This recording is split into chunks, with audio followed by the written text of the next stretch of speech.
What is going on, guys? Welcome back to another video. I'm having an amazing day today's video. We're going to taking a look at the latest Android 12 Beta 2 running on our Redmi Note 9 Pro, Redmi Note 9 Pro Max, Redmi Note 9 Pro Global or the Poco M2 Pro. So it supports all the Mi tool. This one ROM. There is no extra patches needed or anything. Just the NFC is broken on the global Redmi Note 9. That's it. There are no major bugs right over here. This ported Pixel 4a base just works so fine. Again, the performance over here is amazing and there is no such major bugs. The VoLTE might be unstable if you have other SIMs than Jio, but then again, everything just works fine. Again, safety net is a bit broken because it's using all of the Pixel 4 props. So yeah, some banking apps would cause issue, but as a normal phone, it just works great. I've been using it for almost 2 days that the ROM has been released, and hopefully I can provide you some of the features that haven't been said in the changelog, or if you have seen some another beta 2 feature list like from official channels, hopefully I can provide something different and how it works on the Note 9 Pro. So again, as you can see, the home screen looks absolutely beautiful. Again, it's pretty much the same. Again, this is your normal Google News. Again, there are smaller cards right over here, which is really nice. Again, you have these newer stories over here, pretty great. Again, very smooth UI experience, and there are tons of animations everywhere. Like Google is adding so many things and it would just look so much good on higher hertz displays. Again, if you have just entering the apps, there are beautiful animations, and even the exiting of it, it's very cool. Then again, if you just go through more apps, as you can see, pretty great. Now this recent apps panel is live. The apps do not pause if you just exit it into the recent apps panel. They only pause if you just go to the home screen. So for example, if I just go into Snapchat and just open my camera, go to the recent apps, as you can see, the app is completely live. Even with the games, unless and until you go to the home screen, they do not pause. Again, as you can see, there is a little indicator that my camera has been used. So that's really neat from iOS, or even MIUI had it before, but this is really neat. Once you go to the home, it completely pauses. Now, some of you might be wondering, if you just take a screenshot right over there, would the next person know? No, it still doesn't notify Snapchat if you just take a screenshot into the recent apps panel, even though the app is live. So that's really good and weird. But now if you just scroll down, there you go, brand new notification panel which has been bugged. So let me just lock the phone and try again. I think it's just completely gone. Yeah. There you go, it's back. So this is how it looks, and now the color adaptation is live, but it's kind of broken. So again over here, it has picked up the purple finish of this wallpaper, but now if you just expand it, this might feel odd, but trust me, you can get used to it. I personally felt very weird out when I saw this for the first time, but now it's quite good. It looks very polished for a beta. But then again, if you just go through the toggles, again the brightness slider has been optimized. It looks pretty good, not broken like the beta one, but some of you guys did actually like the beta one notification panel. But if you just go to the toggles, as you can see, there are a lot more things right over here. As you can see, you have the camera access, the device controls, which is really neat. If you just really want to cut the hardware from the apps, then again you have just normal stuff. Are there more toggles? Oh yeah, I have my VPN, but yeah, there are more toggles for the microphone, then again camera, which is really neat. Now you also have better internet control, which I really hate. So if you just want to toggle the mobile data, it's not right over here, it's into the internet. And now I don't have a SIM, but you can toggle your mobile data right over here. But if you have Wi-Fi, you can't cancel it. Like you can't disconnect from your Wi-Fi, even though there is a X.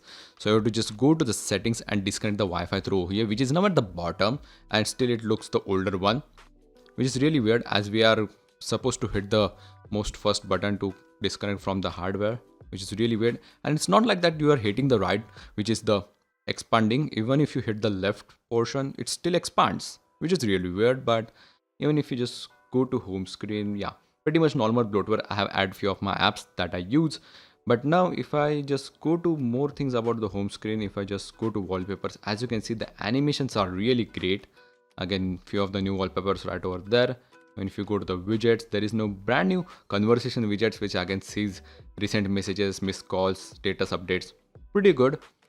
But then if I just add any kind of music player like Spotify, now this is an older version of Spotify. It hasn't been updated to the latest Android 12. Of course, that would be done after the official release. But now if I just play something here and just come back, there you go. The animation has been just so good. Like it feels very polished, like iOS feel.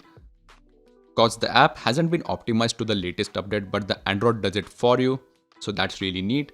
Again, the animation for moving around objects is different.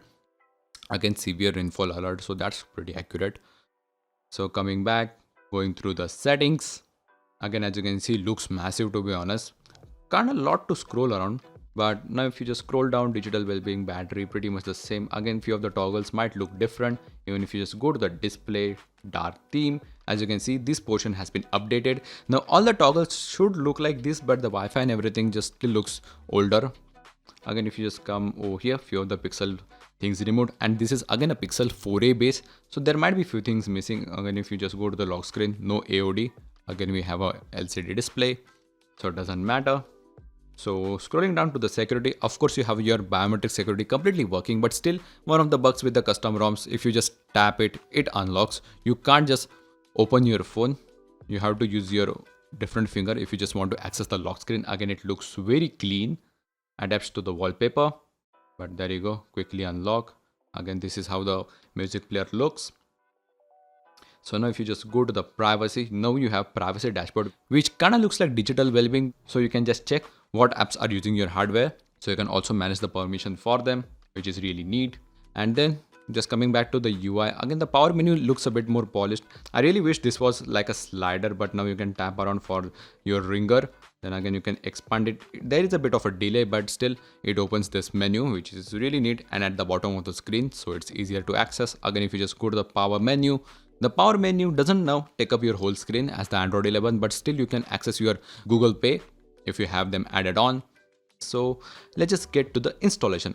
You have to have your bootloader unlocked, a bit of a knowledge of installing custom ROMs, a TWRP recovery installed. So once you do that for your specific phone, you have to just go to your recovery by powering off your phone. Hold on your power and volume up at the same time.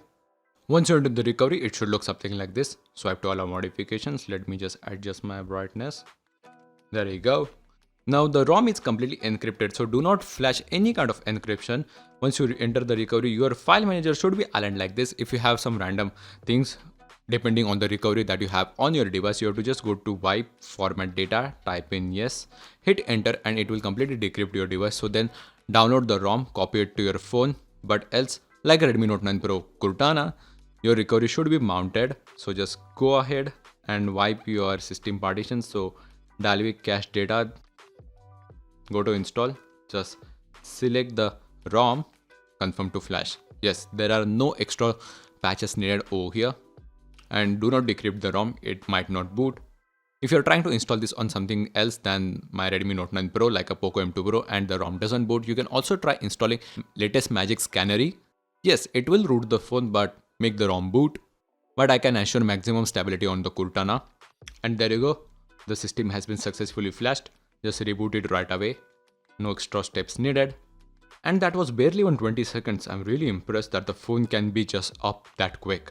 So again, there is an internal problem with the system. That's because there are few vendor mismatches, as this ROM is a full port from a Pixel 4a, so again Android beta program, and the setup is quite good too.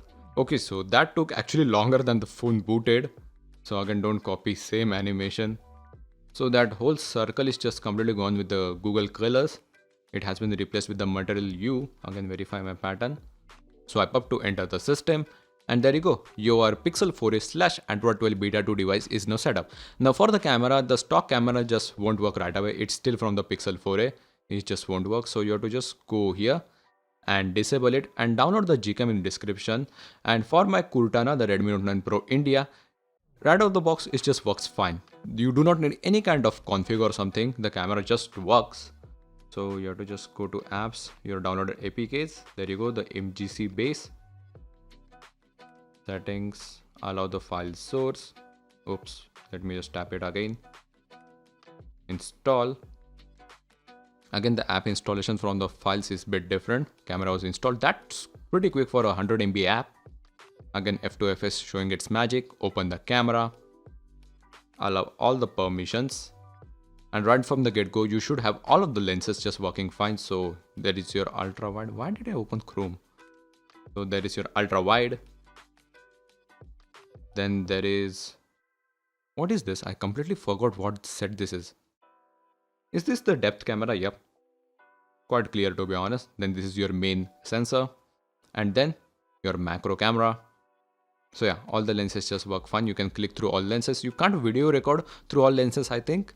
Like from the depth camera. Or can you? This is the macro sensor, so that's really neat. pretty stable Gcam. And yeah guys, that's pretty much it for how you can install Android 12 Beta 2 on your device. I hope you guys enjoyed. If you found it helpful, please drop a like and subscribe more for Redmi Note 9 Pro content, and see you guys in the next one.